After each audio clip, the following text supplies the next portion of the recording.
Happy Sunday morning, folks. I just want to get to you guys quickly before we all did our American Sunday rituals. And I wanted to talk about the 28-point peace plan that came out with and Ukraine and Western war. And that peace plan is just another example of why we need to reinforce that it's not okay to invade other nations. And it's not okay when one great power, in this case, sadly, the US, is deciding that they will reward a country for invading another country by putting out a peace plan that undermines the country that was invaded, gives away their territory, and also extorts them to an extent and uses the money that was seized from Russia to redevelop the nation, but only if it reaps profit for the US. And so I really want to point to a excellent Nicholas Grossman article. Trump and Wickoff try to get Russia a win, and he goes through each of the 28 points of the peace plan, and it is just horrendous what has happened. I mean, we have things like, you know, a comprehensive non-aggression agreement will be concluded between Russia, Ukraine, and Europe. All ambiguities of the last 30 years will be considered settled. Like, what, as Nicholas Grossman says, what ambiguities? I mean, the country literally just invaded Ukraine, not like out of nowhere, but based on an ideology that Ukraine never should have existed in the first place.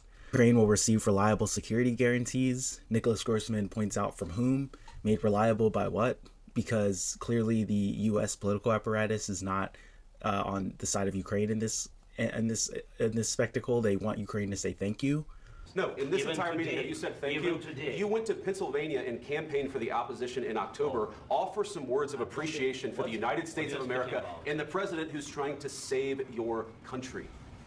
Please, you think that if you will speak very loudly about the war, you He's can... not speaking loudly. NATO agrees not to station troops in Ukraine. And the U.S. will receive compensation for the guarantee. If Ukraine invades Russia, it will lose the guarantee. And I mean, that could be manipulated to mean anything if Russia decides to put in a puppet, because one of the other points in this 28-point peace plan is that they would have to hold election in 100 days. And as Nicholas Grossman points out, Ukraine has had to suspend elections while under invasion, so holding a vote would be good, but it's up to Ukraine, not to the US or Russia. Given that one of Russia's war aims was ousting the Zelensky government, a quick vote in Ukraine could help accomplish that, while giving Russia an opportunity to manipulate the election, similar to its efforts in Georgia, Moldova, and elsewhere. I am baffled. And of course, the first Trump term, there was the first impeachment where Trump basically pulled a mob tactic on Zelensky, President Volodymyr Zelensky of Ukraine, and basically said, you know, if you want these weapons, then you need to give me campaign dirt for my upcoming political battles. And of course, it's like, bro, I'm trying to just survive getting invaded by a historic colonizer. And so now we have this peace plan that Steve Witkoff was working with. Witkoff is a real estate magnate. I'm sure he's a genius in those regards, but people are wondering why he's doing statecraft and reorganizing Eastern Europe. But again, this is on theme with the current Trump administration. There is a bipartisan uproar between Democrats and Republicans about how this is just rewarding an aggressor. And everyone has to really be on call about how this impacts the liberal world order that Americans have benefited from, but also not have benefited from. And there needs to be a little bit more openness about, you know, losing jobs and the outsourcing of our nation's production capabilities and turning a nation of producers into consumers. However, there's also been a benefit to this world order, and free trade has been, since the founding, believed to be a way to avert war, and that there is a way to use diplomacy and trade to quash rivalries between great powers so that bloodshed doesn't happen, essentially. And that world order seems to be breaking down as people are grabbing parts of the world that are in their own spheres of influence. Russia obviously sees Ukraine as its own sphere of influence. The CCP, who runs China, the Chinese Communist Party, obviously sees, even though it's not a communist country, but it's a mixed market economy with authoritarian attitudes and inclinations, but it obviously sees Taiwan and other parts of Asia as part of its sphere, and then the U.S. and its actions in Venezuela, in Colombia, and Mexico obviously sees the Western Hemisphere, going back to the Monroe Doctrine from President James Monroe, as its own sphere of influence. So we're entering a world of spheres of influence. But the issue with that is that it might undermine the idea of open trade and open seas, and it becomes a world that is bifurcated by the different norms of the great powers that oversee that world. But the bigger problem too is that we live in a world of nuclear weapons, and if people who are living under the American nuclear umbrella decide that the American nuclear umbrella is no longer something that they can rely on for safety, then they're going to develop their own nukes. And right now, a lot of the EU lives under the American nuclear umbrella. Iran is trying to build a bomb. India and China have bombs.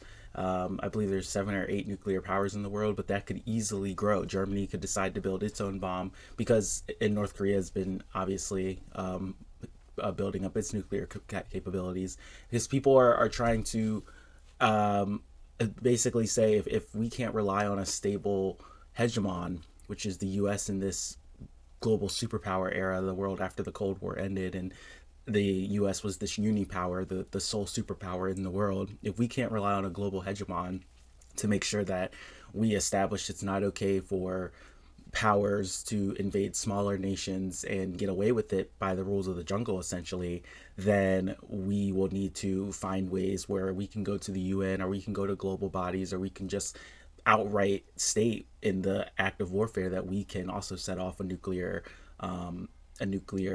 reaction machine, essentially, that could be the end of all of us. So there's a lot happening here. The good thing is that in America there is a bipartisan reaction that is negative to this 28-point peace plan, and there's still a lot of development to go. And one of the hopes that Philip P. O'Brien, you should also read his article about this, is that he says maybe Ukraine and Europe will decide to, instead of rely on the U.S. to negotiate these terms, do it on their own. But then again, that shows that the U.S. is no longer a reliable partner for even our closest allies in Europe. And Ukraine, which had to strip its nuclear weapons in the early 90s and has essentially been betrayed by the U.S. as it built the nation up after the Soviet Union fell, and is now essentially giving it away just because of the electoral choices of the American people. There is a sense in Europe that we can no longer rely on the Americans to follow through with their promises. And again, international relations, the way the world order has helped or hurt people, is a complex, should be scholarly ran discussion that takes in a lot of nuances. And of course, you can't forget that the global South has been facing the brunt of all of what the global North is always trying to reorganize around, whether it's from extracting resources to creating proxy wars to just climate catastrophe that disproportionately hurts that region of the world. But we have to really also think about this from a large systemic level, and how what is going on in Ukraine impacts what people believe the U.S. is capable of doing in terms of either keeping us in a world after World War II where we don't have great powers waging total wars against each other anymore, or a new world where we live in a multilateral world of spheres of influence where the potential for great wars could easily start up again, or at least devastating proxy wars that disproportionately hurt smaller nations, as they have in the last several years, even during the Cold War, obviously, and after the Cold War. But now we do not have a consensus among the more wealthy and more powerful powers amongst each other. And so that leaves openings for more authoritarian or more aggressive systems like in Russia and like in China to take control of world discourse and world flows of trade and influence and power struggles. There's a lot to think about, and there's a lot to watch as this unfolds. Right now, this 28-point peace plan just isn't it. And let's just keep watching, keep our eyes open, read, subscribe, follow the feed, keep following me, enjoy your Sunday ritual, and happy Thanksgiving that is coming later in the week, and enjoy your friends and family, be kind. Those are the things that matter in this world. All we can do is just be watchful observers and informed citizens, and I'm here to help you do that. Thanks.